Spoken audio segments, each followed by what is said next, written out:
নমস্কার বন্ধুরা, আমি প্রবীর কুণ্ডু এবং আমার এই চ্যানেলে আপনাদের সকলকে স্বাগত।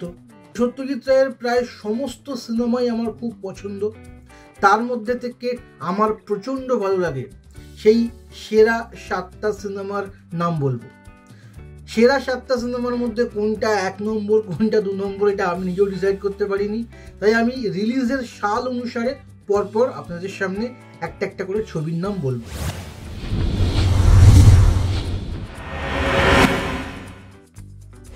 তো প্রথম যে ছবিটির নাম বলবো সেটি হচ্ছে 1959 সালে অপুর সংসার। সৌমিত্র চট্টোপাধ্যায় এবং শর্মিলা ঠাকুরের একসঙ্গে অভিনীত প্রথম ছবি এবং আমার অনবদ্য লেগেছিল এই ছবিটি। এখনও যখন দেখি খুব ভালো লাগে। এরপর সেকেন্ড যে সিনেমাটার কথা বলবো সেটা হচ্ছে 1962 সালের কাঞ্চনজঙ্ঘা। কাঞ্চনজঙ্ঘা যখন আমি দেখি তখন আমি খুবই ছোট, দূরদর্শনে দেখেছিলাম, তখন আমাদের টিভিটাও খুব ছোট ছিল। আমি যখন বড় হয়ে কাঞ্চনজঙ্ঘা আবার দেখি তখন আমার কাছে একটা রহস্য থেকে যায় যে ওই ছোট বয়সে কাঞ্চনজঙ্ঘা আমার কেন ভালো লেগেছিল। ছবির ন্যারেশন এত অনবদ্য, এত ভালো, এবং প্রত্যেকের অভিনয়, বিশেষ করে পাহাড়ি চ্যানেলের অভিনয় তো ভোলার মতো নয়। 3 নম্বর যে ছবিটির কথা বলবো সেটি হচ্ছে 1963 সালের মহানগর। মহানগর সিনেমায় অনিল চ্যাটার্জি এবং মাধবী চ্যাটার্জির যে স্বামী স্ত্রী একজন দম্পতির ভূমিকায় অভিনয়, এবং ওই সিনেমাতে যে মেসেজটি দেওয়া হয়েছিল, অর্থাৎ যে একজন গৃহবধূ সে ঘর সামলে বাইরে চাকরিও করতে পারে এবং ইকুয়ালি সমান কন্ট্রিবিউট করতে পারে, সেটা কিন্তু সেই সময়ে দাঁড়িয়ে একটা সত্যিকারের ভীষণই সাহসী গল্প ছিল। এবং ওই সিনেমাতে জয়া ভাদুরী একটি ছোট্ট চরিত্রে ছিল, আমার অনবদ্য লেগেছিল জয়া ভাদুরীর ক্যারেক্টারটাও। এরপর যে সিনেমাটির কথা বলবো সেটি শুধু আমার হ্যাকার নয়, সকলের প্রিয়, সেটি হচ্ছে 1966 সালের নায়ক।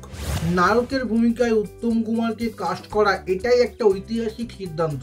সত্যি সত্যি সত্যজিৎ রায় সৌমিত্র চট্টোপাধ্যায়কে নিয়ে এত সিনেমা করেছে, কিন্তু যখন নায়ককে নিয়ে সিনেমা করতে হবে এরকম একটা কোনো চরিত্র এলো, তখন কিন্তু সত্যজিৎ রায় সমস্ত দ্বিধাদ্বন্দ্ব ভুলে একমাত্র উত্তম কুমারকেই বেঁচেছিল। এবং ওই একটা ছবিতে অভিনয় করে উত্তম কুমার বুঝিয়ে দিয়েছিল যে তিনি যদি আরও অনেক বেশি মহান ডিরেক্টরদের সঙ্গে কাজ করতেন তাহলে তিনি আজ একজন ওয়ার্ল্ড সেলিব্রিটি হতেন। যদিও তাকে বিশ্বের অনেক দেশেই অনেক মানুষ ভালোবাসে, কিন্তু তার পপুলারিটি আরও 10 থেকে 15 গুণ, 20 গুণ, 25 গুণ বেড়ে যেত যদি তিনি আরও ভালো ডিরেক্টরদের সঙ্গে কাজ করতেন। সেটা এই একটা ছবিতে তার অভিনয় দেখে বোঝা যায়। এরপর যে ছবিটির কথা বলবো সেটি হচ্ছে 1970 সালের অরণ্যের দিনরাত। সুনীল গঙ্গোপাধ্যায়ের কাহিনী, উপন্যাস নিয়ে এই ছবি তৈরি হয় এবং সত্যজিৎ রায় যেভাবে সিনেমাটি বলেন সেটা সুনীল গঙ্গোপাধ্যায়ের পছন্দ হয়নি। তিনি প্রচণ্ড বিরক্ত হন, সত্যজিৎ রায়ের প্রতি তার রাগ হয়, কিন্তু যখন তিনি সিনেমাটি আরও একবার দেখেন তখন বুঝতে পারেন যে সত্যি সত্যি সিনেমাটি অনবদ্য হয়েছিল। কারণ উপন্যাসের সঙ্গে সিনেমার কাহিনীর মধ্যে অনেক অমিল ছিল, অনেক কিছু সত্যজিৎ রায় নিজে থেকে অ্যাড করেছিলেন, অনেক কিছু বাদ দিয়েছিলেন। যারা অরণ্যের দিনরাত্রি দেখোনি তাদের অনেককেই আমি বলবো যে আমরা সবসময় জিন্দগি না মিলেগি দোবারা বা দিল চাহতা হ্যায় এই সিনেমাগুলোর কথা বলি কি মহান সিনেমা, কিন্তু ঠিক এই একই প্যাটার্নে 1970 সালে অরণ্যের দিনরাত্রি বানিয়ে দিয়েছিল সত্যজিৎ রায়। দেখো, 4 বন্ধু জঙ্গলে বেড়াতে যাওয়া এবং তাদের মধ্যে কি ঘটলো সেই নিয়ে একটা অনবদ্য সিনেমা, একটা অ্যাডভেঞ্চার বলা যেতে পারে, একটা ছুটি কাটানো, এবং তার মধ্যেও অনেক সামাজিক সোশ্যাল মেসেজ তো ছিলই। পরবর্তী যে সিনেমাটির নাম বলবো সেটি হচ্ছে 1970 সালের প্রতিদ্বন্দ্বী। প্রতিদ্বন্দ্বী একটা কলকাতা শহরের একজন যুবকের গল্প, যে তার জীবিকার জন্য, চাকরির জন্য লড়ে যাচ্ছে এবং চাকরির প্রয়োজনে, জীবিকার জন্য, নিজের জীবন বাঁচানোর জন্য, পরিবারের দায়িত্ব চালানোর জন্য তাকে কোন পথে যেতে হয়, কোথায় অবধি নামতে হয়, সেটা কিন্তু এই সিনেমাতে আমরা দেখতে পাই।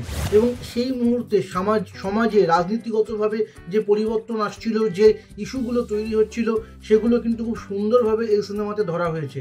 আমার মনে হয় প্রতিদ্বন্দ্বী কিন্তু সত্যজিৎ রায় সত্যি খুব স্মার্ট একটা সিনেমা।